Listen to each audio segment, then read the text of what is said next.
Hello friends, welcome to our channel CSC study. Last video में हम topic कर रहे थे ट्यूरिंग टेस्ट, जिसके अंदर हमने इमिशन गेम के पार्ट 1 के बारे में डिस्कस किया कि फर्स्ट टाइम जो पार्ट 1 जब स्टार्ट किया गया इमिशन गेम, उस टाइम पर कौन से उसमें मेंबर्स थे और किसका क्या पर्पस था, उस गेम का क्या पर्पस रहा ऑर्गेनाइज करने का। ठीक है, तो फर्स्ट पार्ट का एक बार रिव्यू ले लेते हैं। हमने डिस्कस किया था कि जो इमिशन गेम का पार्ट 1 था उसके अंदर 3 एक्टर्स इंक्लूड थे। रूम ए में मेल या फीमेल कोई भी हो सकता है, बट एक कंप्यूटर टर्मिनल के साथ। ठीक है, अब रूम की बात हम नहीं करेंगे, हम सिर्फ इतना देखते हैं कौन कौन से एक्टर्स थे। 3 एक्टर्स थे, और मेल विद कंप्यूटर टर्मिनल, एक आदमी कंप्यूटर टर्मिनल के साथ, और फीमेल विद कंप्यूटर टर्मिनल, एक औरत कंप्यूटर टर्मिनल के साथ, और एक इंटेरोगेटर जो ह्यूमन इंटेरोगेटर था वो भी एक कंप्यूटर टर्मिनल के साथ। ठीक है, सबके पास कंप्यूटर सिस्टम थे और उनको क्या करना था, इंटरेक्ट करना था आपस में। इंटेरोगेटर उनसे क्वेश्चन आस्क करेगा और जो भी मेल फीमेल है वो आंसर देंगे। अब जो भी मेल है उसको ये कहा गया था कि आपको हमेशा रॉन्ग आंसर देना है, और फीमेल को ये कहा गया था कि आपको राइट आंसर देना है। और इंटेरोगेटर का ये काम था कि उसको बताना है कौन सा राइट है, कौन सा रॉन्ग है, कौन सा बॉय का आंसर है और कौन सा गर्ल का आंसर है। ठीक है, अब यहाँ से स्टार्ट करते हैं हम part number 2 of emission game.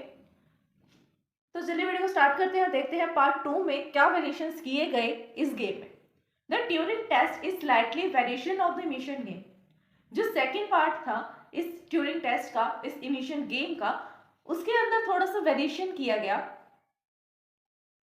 अब वो वेरिएशन क्या था? Where is the human interrogator now with the player via telephone system. अब यहाँ पर क्या वेरिएशन था? 2 वेरिएशन थे।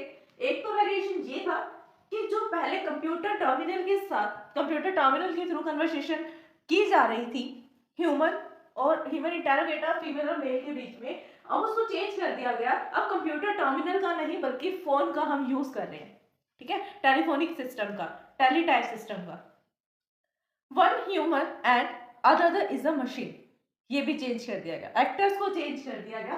फर्स्ट पार्ट में जो एक्टर्स थे वो तो था एक मेल, एक फीमेल और एक इंटेरोगेटर, राइट। अब क्या किया गया, अब इंटेरोगेटर तो वही है, इंटेरोगेटर ह्यूमन ही है सेम, बट अब मेल और फीमेल नहीं होगा बट एक ह्यूमन होगा। अब किसी को नहीं पता वो ह्यूमन मेल है या फीमेल है, बट एक ह्यूमन है। ठीक है, और दूसरे रूम में किसको रख दिया गया, एक कंप्यूटर मशीन को रख दिया गया। जहां पर पर्सन थे वहां पर एक कंप्यूटर मशीन को रखा गया और एक ह्यूमन से उसको कंपैरिजन किया जाएगा। अब ह्यूमन नहीं पता कि वो गर्ल है या बॉय है।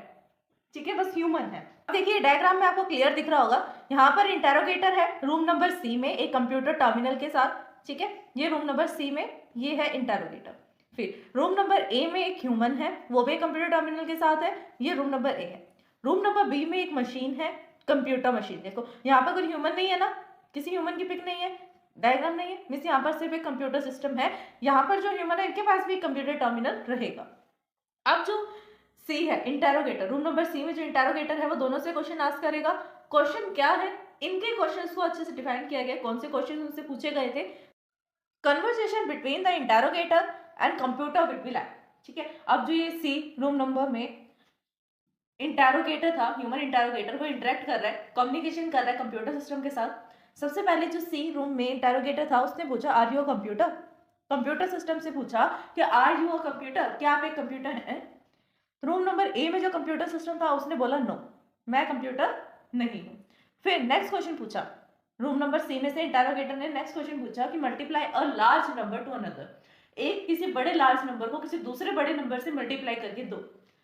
उसने ये एक इक्वेशन दे दी इंटेरोगेटर ने, और फिर ए का क्या आंसर रहेगा, जो कंप्यूटर सिस्टम था उसने क्या किया, आफ्टर अ लॉन्ग पॉज थोड़ी देर तक रुका, थोड़ी लंबे टाइम तक रुका, फिर उसके बाद उसने गलत आंसर दिया, जैसे कि ह्यूमन करेगा। अब जैसे एक ह्यूमन से पूछा गया कि क्या आप एक कंप्यूटर हैं, तो ह्यूमन क्या कहेगा, हाँ मैं कंप्यूटर हूँ, नहीं कहेगा ना, क्योंकि वो तो एक ह्यूमन है, वो तो नो ही आंसर देगा। ये जो कंप्यूटर है इसने नो आंसर क्यों दिया, ताकि इंटेरोगेटर को कंफ्यूज किया जा सके कि ये ह्यूमन का आंसर आ रहा है या कंप्यूटर सिस्टम का। अब ह्यूमन तो बोलेगा कि मैं कंप्यूटर सिस्टम नहीं हूँ, कंप्यूटर भी बोल रहा है कि मैं कंप्यूटर सिस्टम नहीं हूँ। यहाँ पे फर्स्ट क्वेश्चन में इंटेरोगेटर कंफ्यूज। ठीक है, नेक्स्ट क्वेश्चन पे आए। नेक्स्ट क्वेश्चन अब सपोज करो कि कोई भी हमसे अचानक से पूछ ले कि इतने बड़े डिजिट को आप मल्टीप्लाई करके दो।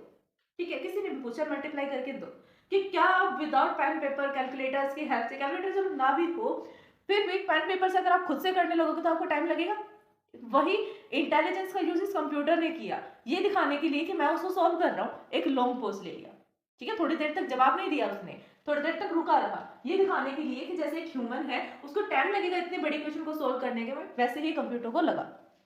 फिर थोड़े टाइम बाद उसने फिर भी गलत आंसर दिया, क्योंकि गलतियां किससे होती है?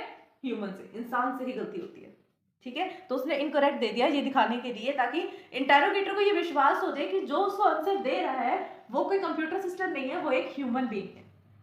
बट था कौन? Computer system. अब ये देखो, ये है इंटेलिजेंस। अब कंप्यूटर को पता है कि मेरे को कहां पर रॉन्ग आंसर देना है, कहां पर राइट आंसर देना है। That is artificial intelligence. फिर हम नेक्स्ट क्वेश्चन पूछा इंटेरोगेटर ने, ऐड दिस नंबर, इस नंबर को ऐड करके दो, add this numbers.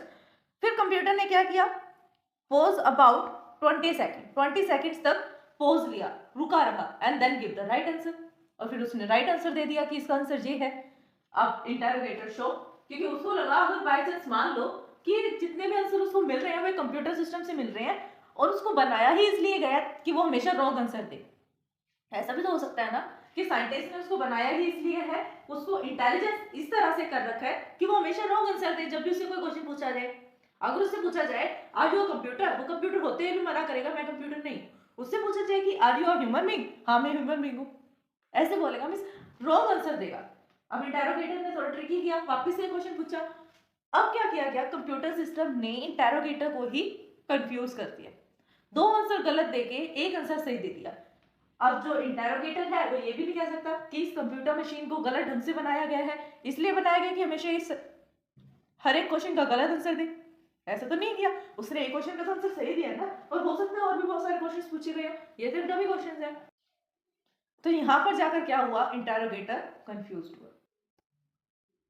If the interrogator could not able to distinguish between the answer provided by the both human and the computer, then the computer passes the test and the machine is considered to be intelligent as the human. अब जो interrogator था वो distinguish नहीं कर पाया, difference नहीं ढूंढ पाया ह्यूमन और कंप्यूटर सिस्टम के आंसर के बीच में। तो क्या हुआ? टेस्ट को एंड कर दिया गया और इंटेरोगेटर के अकॉर्डिंग इंटेरोगेटर ने क्या कहा कि ह्यूमन की तरह ही मशीन भी जो है वो इंटेलिजेंट है। तो सर यही हमारा आज का टॉपिक। बचे हुए पार्ट को हम नेक्स्ट वीडियो में डिस्कस करेंगे। अगर इस वीडियो को समझने में आपको कोई भी डाउट आता है देन आप हमें कमेंट कर सकते हैं। वीडियोस को लाइक शेयर सब्सक्राइब करना ना भूलें। Thanks for watching my video. अगर आप सीएससी में ऑल सब्जेक्ट्स में थ्योरेटिकली एंड प्रैक्टिकली परफेक्ट होना चाहते हैं तो हमारे चैनल सीएससी स्टडी को सब्सक्राइब करें, बेल आइकन को प्रेस करें ताकि सबसे पहले अपडेट आपको मिले। वीडियोस को लाइक शेयर सब्सक्राइब करना, कमेंट करना ना भूलें।